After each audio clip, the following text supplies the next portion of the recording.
Bonjour à tous, merci de nous retrouver pour votre édition du 12h. Tout de suite, les titres de votre journal. Ouverture des travaux du 32e sommet des chefs d'État et de gouvernement de l'Union africaine ce dimanche à Addis Abeba. Le Premier ministre Ahmedou Yahya y représente le chef de l'État. Objectif, consolider le consensus autour des réformes engagées par l'instance continentale. Le déficit commercial de l'Algérie a enregistré une baisse de plus de 53%. Les exportations ont augmenté, de même que pour les importations. Vous aurez les chiffres dans notre édition. Et on verra dans notre journal des exemples de jeunes investisseurs qui ont réussi dans leur entreprise, un dans les produits ménagers et l'autre dans le parapharmaceutique. Bienvenue à tous. Le 32e sommet des chefs d'État et de gouvernement de l'Union africaine s'est ouvert ce matin à Addis Abeba en Éthiopie. Les dirigeants africains, dont le Premier ministre Ahmedou Yahya, représentant du président de la République Abdelaziz Bouteflika aux travaux de ce sommet, procéderont à l'examen et à l'adoption de plusieurs rapports thématiques sur des dossiers stratégiques de l'Union africaine. L'Algérie présentera dans ce sens un rapport du président Abdelaziz Bouteflika sur la lutte contre le terrorisme et l'extrémisme violent en Afrique lors de ce 32e sommet de 2 jours.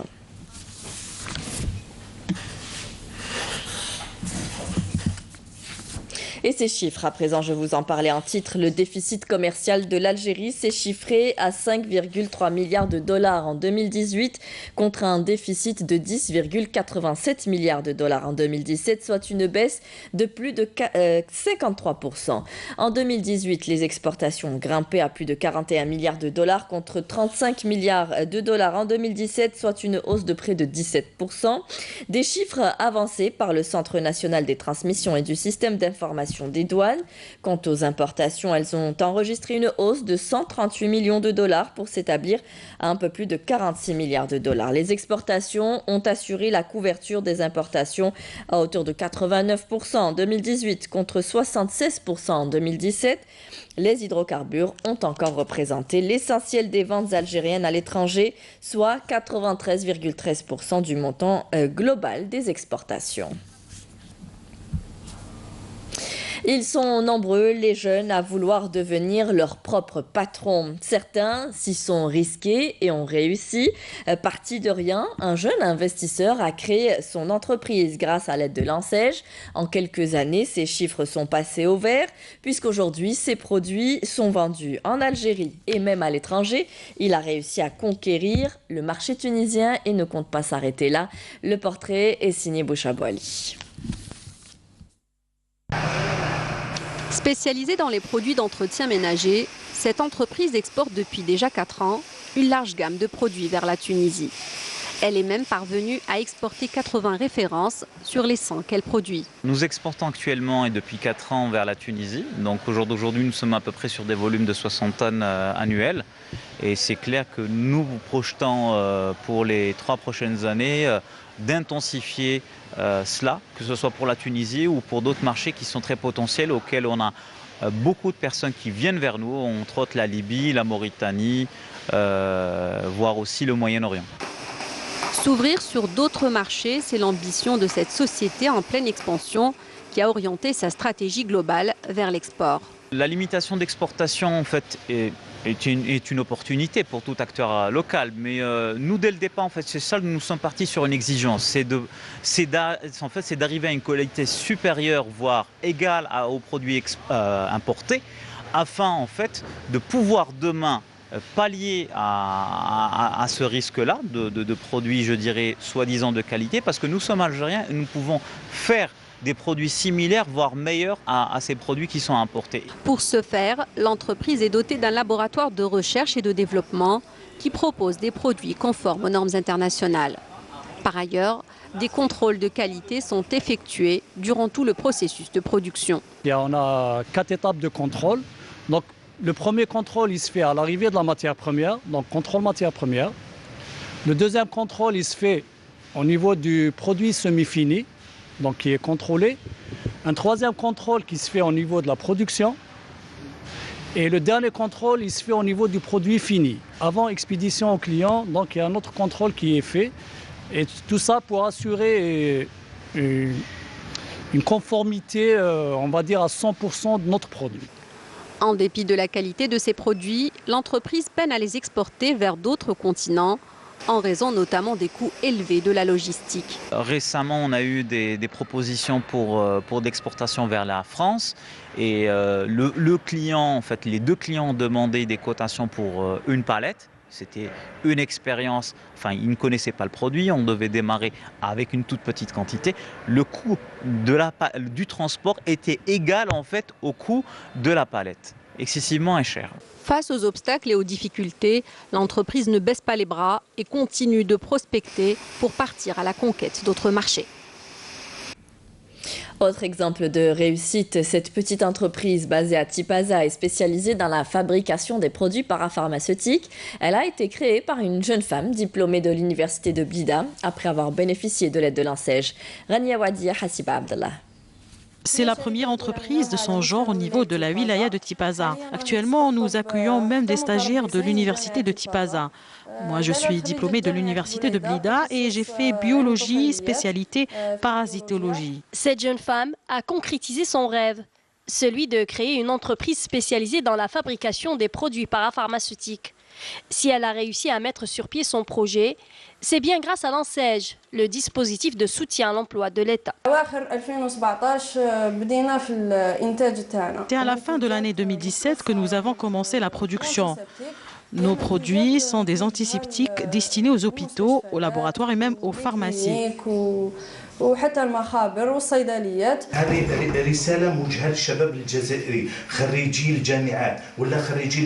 C'est un message pour les jeunes Algériens diplômés de l'université ou de la formation professionnelle.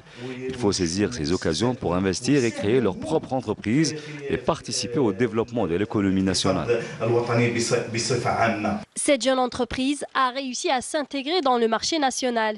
Elle a même décroché un contrat de partenariat avec un laboratoire français spécialisé dans la fabrication des huiles essentielles. Notre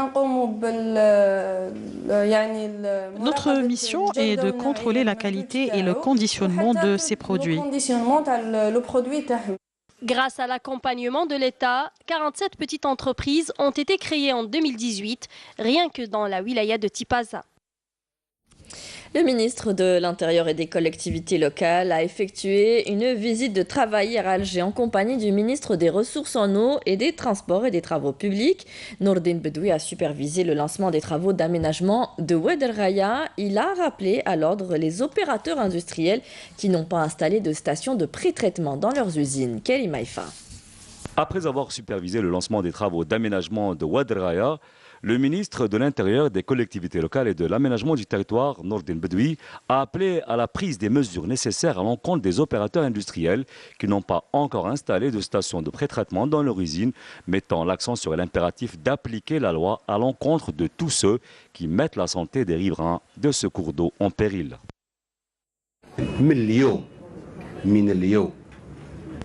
À partir d'aujourd'hui, tout opérateur qui n'a pas encore pris des mesures pour installer des stations de pré-traitement dans son unité se verra fermer son usine. Et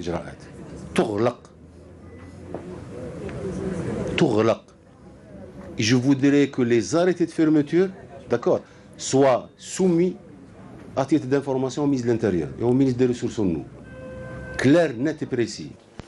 Dans le même sillage, Houssine Nessib, ministre des Ressources en eau, a rappelé les dangers générés par certaines activités induites par les opérateurs industriels, peu scrupuleux sur la santé publique. Les enjeux sont énormes et multiples. Énormes et multiples. Monsieur le ministre vient de le rappeler également. Soit sur le plan de la santé publique, sur le plan de l'environnement. Même la nappe, nous avons de la ressource. C'est une menace sur la nappe aussi. Donc les enjeux sont tellement énormes et importants. Chauffe. Le chauffe ou la réorganisation des chantiers, hein, de telle sorte à gagner encore plus dans les délais. Lors de sa visite de la façade maritime de la capitale et des plages de la commune de Bourj el-Kifan, Bedoui a mis en avant l'importance de créer des investissements de haut niveau dans ces régions côtières pour redonner à la capitale son véritable visage, invitant les citoyens à contribuer à la préservation de ces espaces de loisirs au profit des familles. Pour sa part, le ministre des Travaux publics, accompagné Nourdine Bedoui, a annoncé la poursuite des travaux d'aménagement de la baie d'Alger, saluant dans ce sens le rôle de la Caisse de solidarité de garantie des collectivités locales dans la concrétisation de ce projet.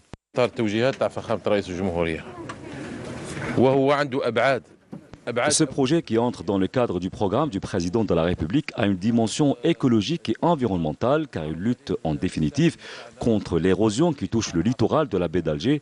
Le projet a également une dimension touristique avec des aménagements qui ont touché 32 km de la façade maritime de la capitale. En plus, grâce à cet aménagement, on a réussi à gagner 58 hectares sur la mer.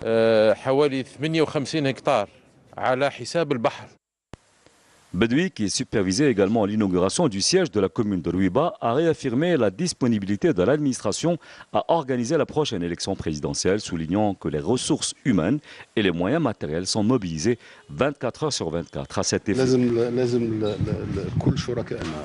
Il faut que nos partenaires ainsi que tous les citoyens algériens sachent que l'administration algérienne, qui est neutre et responsable, est prête à organiser la prochaine présidentielle. Et de la commune de Mohammedia, le ministre de l'Intérieur a appelé les assemblées locales élues à prendre en charge les préoccupations des résidents des nouvelles cités en optant pour la décentralisation de proximité au niveau des annexes d'APC situées dans ces nouvelles cités. Le sud algérien possède de grandes potentialités dans le secteur agricole. Reste à doter ces régions de moyens matériels pour développer la filière. Un développement qui passe par l'amélioration du réseau électrique et de la ressource hydrique. Justement, Janet vient de bénéficier d'un projet d'électrification des périmètres agricoles. Nsrine Ben Saïdi.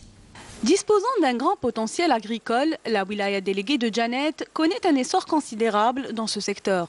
Ainsi, plus de 48 000 hectares ont été récemment distribués au profit des agriculteurs de la wilaya et plusieurs projets réalisés et d'autres en cours de réalisation, à l'image du projet d'électrification des périmètres agricoles dont a bénéficié la commune de Tererger, reliée sur une distance de plus de 1400 mètres linéaires de forage. Je suis d'accord avec vous, on ne pourra développer l'agriculture dans la wilaya d'Ilizi en ramenant les plans de Blida. J'ai pris la décision, en coordination avec le Wali, de créer des serres multi-chapelles ici à Ilizi. Vous êtes tous d'accord pour dire que la réalisation d'un tel projet dans cette région, et précisément ici à Janet, est plus que possible.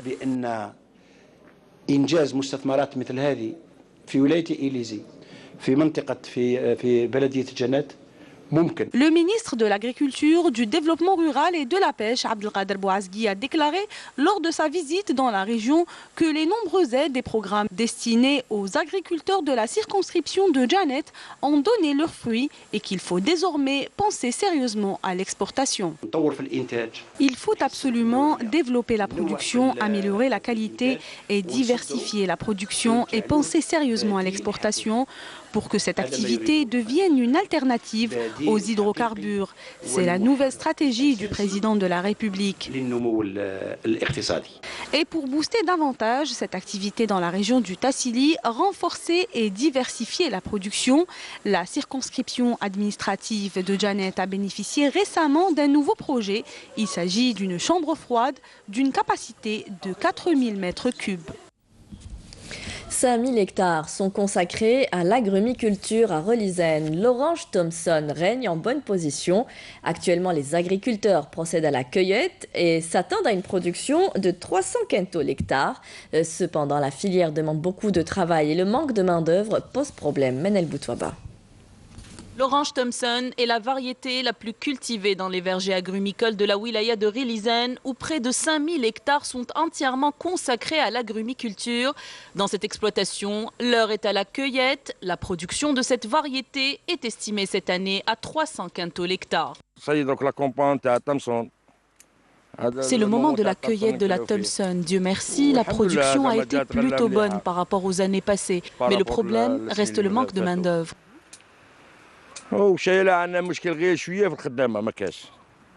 La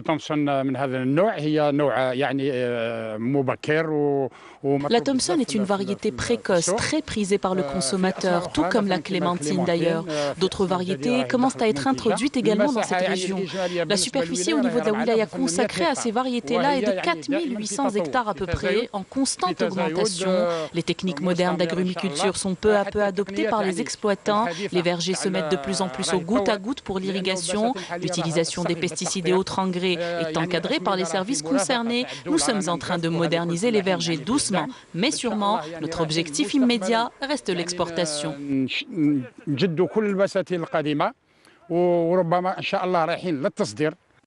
L'agrumiculture se débat néanmoins dans des difficultés qui plombent cette filière, dont le manque de main-d'œuvre qualifiée.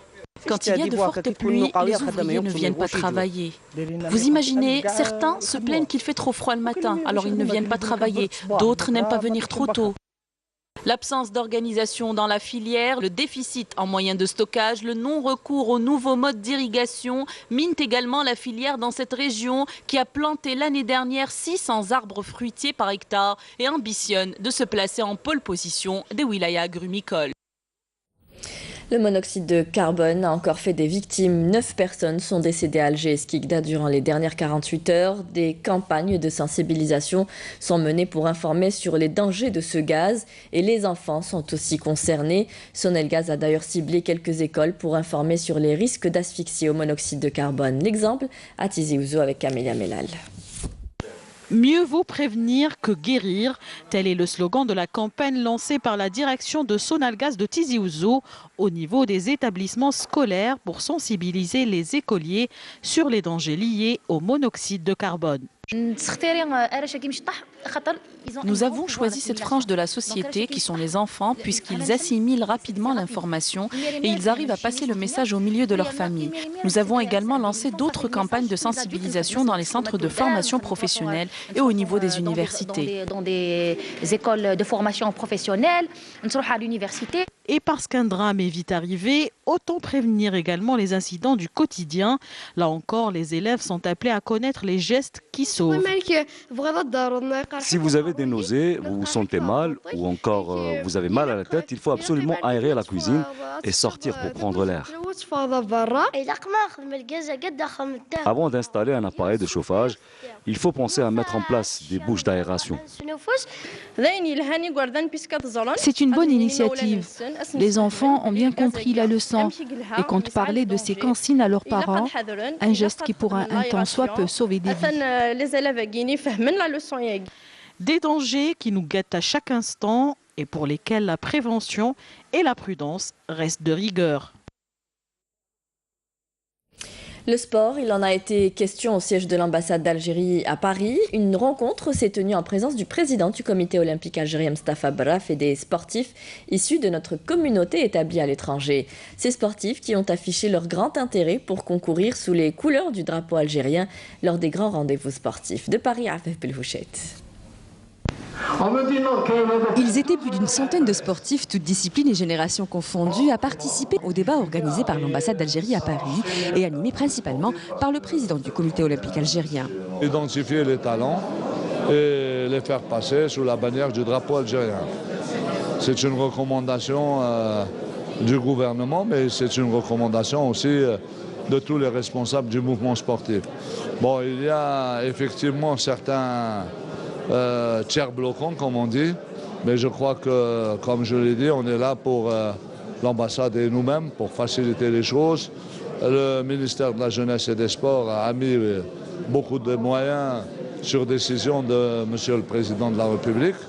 De grosses sommes ont été mobilisées pour permettre à nos athlètes de se préparer dans les meilleures conditions. Une nouvelle génération qui a déjà inscrit ses noms sur le registre des champions internationaux malgré les difficultés et espère un soutien plus appuyé des instances sportives algériennes. Ce serait bien déjà de les rencontrer et pourquoi pas avoir des aides financières, parce que c'est toujours le souci. Et pourquoi pas aussi organiser un championnat du monde en Algérie, puisque je suis championne du monde en titre. Donc là, ça serait magnifique de faire vivre ça aux Algériens, puisque je suis franco-algérienne. Maintenant, je pense que je peux pas, mais quand je serai plus grand, j'aimerais bien sûr. Il y a déjà eu des galas qui sont organisés, il y a des ligues qui ont organisé des séminaires Algérie avec la France. Et ouais, moi j'aimerais bien, pourquoi pas, quand je serai plus grand, ouvrir une salle ou Voilà. Toutes les personnes qui sont nées en France ne veulent pas forcément tirer pour l'équipe de France en fait. Donc il y a des personnes pour qui les origines sont très importantes et ont envie de tirer pour les couleurs de l'équipe nationale algérienne tout en continuant de s'entraîner en France. Et donc on me dit mais comment est-ce qu'on fait? Donc clairement s'il y a un réseau qui est créé comme ça, de manière à ce qu'ils puissent avoir des contacts en Algérie pour pouvoir peut-être rentrer, faire les championnats d'Algérie et ensuite rentrer en équipe nationale algérienne. Le monde du football qui a tant donné à l'équipe nationale était également au rendez-vous. Des joueurs qui insistent sur l'importance de la mise en réseau de ces talents. Le plus important, c'est de faire de bons contacts entre la communauté algérienne en France et puis les fédérations qui sont en Algérie pour je pense que pour tous les sports. J'ai entendu certaines personnes aujourd'hui parler de réseau. Aujourd'hui, ce qui manque, c'est le réseau, c'est d'apporter ce qu'on connaît. Que ce soit dans le conseil, dans l'aide, dans le développement de la formation par exemple. Après, je parlerai plus pour l'aspect football que je connais mieux. La pipite reste le jeune Mehdi. Dans le talent n'a d'égal que la timidité. Champion de France en 2017 de tennis de table, ce sont les couleurs de l'Algérie qu'il a défendu au dernier championnat du monde. Et il a été repéré aussi par l'Algérie. Là, il était fier, il était content, et moi aussi. Donc de représenter l'Algérie l'année dernière en Égypte. Et donc aujourd'hui, il nous a ramené 3 médailles de bronze. Donc voilà, donc je suis fier de lui, je suis ravi. Et quand tu as eu ta première médaille, tu t'es senti comment? Bah fort. C'est vrai. Et pourquoi tu as voulu jouer avec le drapeau algérien, tu sais? Parce que tu avais déjà une championne. Bah parce que je suis d'origine algérienne et j'aime bien l'Algérie, donc c'est pour ça. Et c'est un attachement que les sportifs d'origine algérienne souhaitent renforcer à travers des mécanismes pérennes. Dans le cadre de la lutte contre la criminalité organisée, des détachements de l'armée nationale populaire ont intercepté hier, lors d'opérations distinctes menées à Tamnasset, Ngzem et Janet, 92 orpailleurs. Par ailleurs, des éléments de la gendarmerie nationale ont appréhendé à Tiaret 3 individus en leur possession 3 fusils de chasse et une quantité de munitions, selon un communiqué du ministère de la Défense nationale. Et enfin, dans le cadre de la lutte contre l'immigration clandestine, des gardes-côtes ont déjoué à Benissaf une tentative d'immigration de 17 personnes à bord d'une embarcation de construction artisanale, rapporte le communiqué du ministère de la Défense nationale. 2 Palestiniens ont été tués vendredi par des tirs de l'armée israélienne à l'est de la bande de Gaza lors de la répression des marches pacifiques hebdomadaires. Un adolescent y figuré. Naïma Haouch revient en bref sur les principaux faits marquants de l'actualité internationale. L'adolescent Hassan Iyad Shelbi, 14 ans, et Hamza Mohamed Roshdi, 18 ans, ont été fauchés par les tirs de l'armée israélienne ce vendredi lors de la répression de la marche pacifique hebdomadaire. 18 autres personnes ont été blessées par des balles réelles à l'est de Gaza, à Jabalia et à Khan Younes. Des milliers de manifestants palestiniens s'étaient rassemblés en différents endroits pour dénoncer le blocus imposé depuis plus de 10 ans à Gaza et défendre le droit des réfugiés palestiniens à retourner dans leurs terres spoliées en 1948. Ils étaient des milliers de gilets jaunes à manifester en France pour l'acte 13. Après presque 3 mois de contestation, de rassemblements chaque samedi est émaillé d'incidents, notamment dans la capitale où un manifestant a eu une main arrachée devant l'Assemblée nationale. Même ambiance tendue à Bordeaux, Montpellier et Marseille. Un groupe de gilets jaunes niçois a tenté de rejoindre l'Italie, mais il a été bloqué par la police.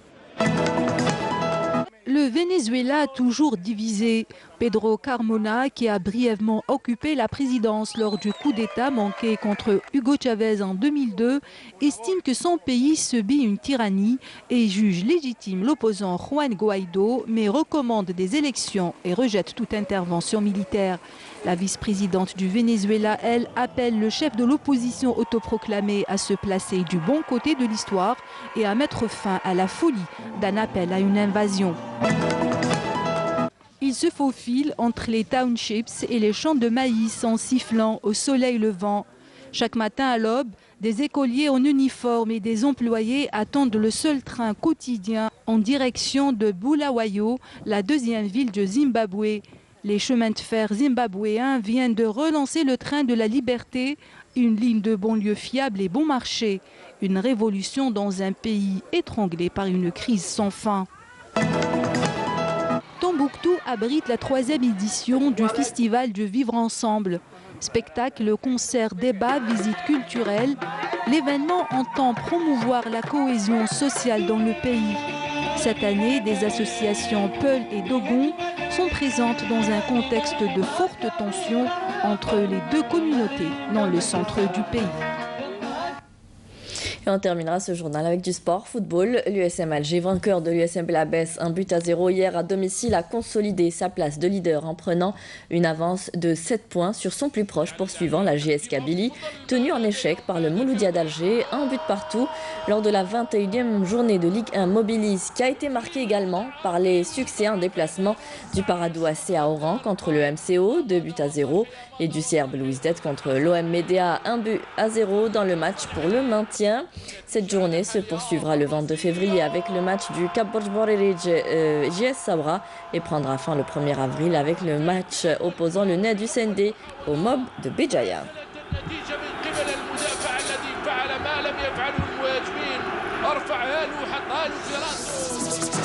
Merci à vous tous de nous avoir suivis. Tout de suite, vous retrouverez Amel Laribi pour les prévisions météo. Vous pouvez revoir tous nos programmes sur Facebook et YouTube. Les adresses s'affichent en bas de votre écran. Et rendez-vous ce soir avec Nadia Madassi pour le journal à 19h. Très bonne journée à tous. Au revoir et à demain.